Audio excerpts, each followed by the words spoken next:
Patient number 4. I went to see an eye doctor, not because something was wrong, just reading wasn't as easy anymore. The words were still there. They just felt a little farther away.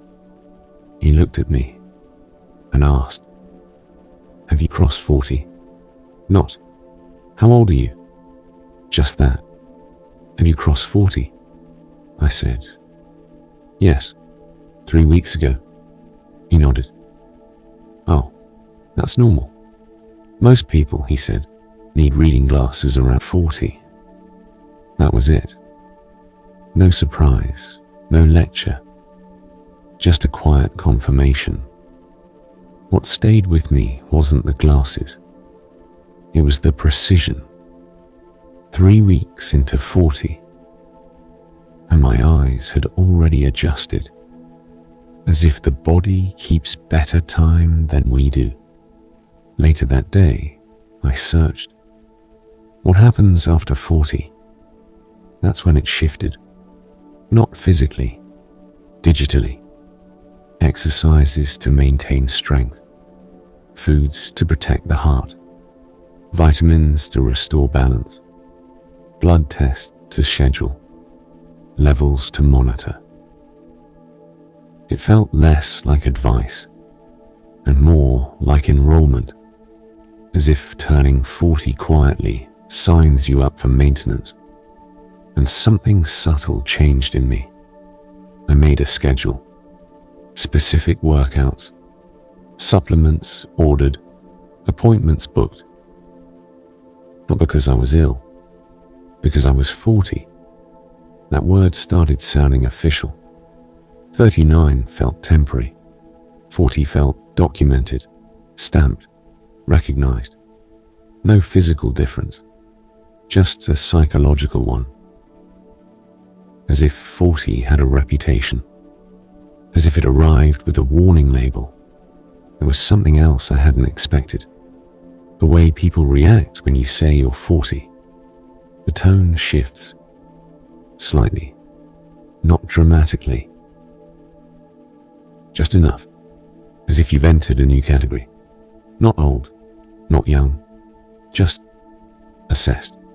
40 sounds stable, responsible, established, and somehow that expectation is heavier than the number itself. At some point, I began reviewing the past. Was yesterday's headache connected? The stomach pain from 2 weeks ago? The day at the gym when I couldn't finish my workout? No, that was before 40.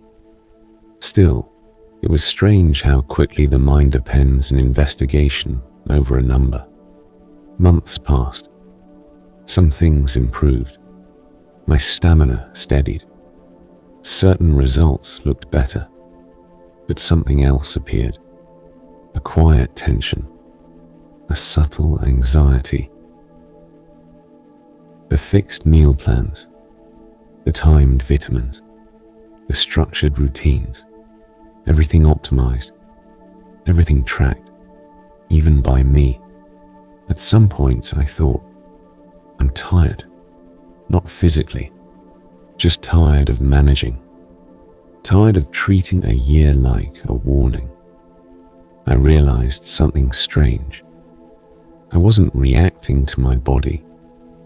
I was reacting to the idea of 40, to everything I had heard about it, to its reputation, as if the number arrived with a history, and I had agreed to carry it without questioning it.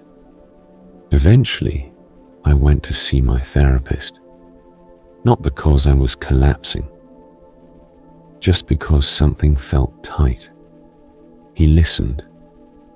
Then he said gently, "You don't need all this tension. It isn't that serious." He explained that discipline is useful, but fear isn't. If you continue like this, he said, you might create the anxiety you're trying to avoid. I looked at him and said, "But I crossed 40. He paused for a moment. Then he smiled. You crossed 40, he said.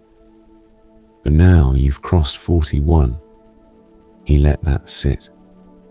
As it turns out, 41 is much calmer. Something in me softened, not because of the number, but because nothing dramatic had actually happened. The house was the same. My mornings were the same. I was still me, just holding Menusa a little farther away. Maybe crossing 40 isn't a crisis. Maybe it's just the first time a number feels official. Not heavy, just present. And maybe it doesn't require an emergency plan.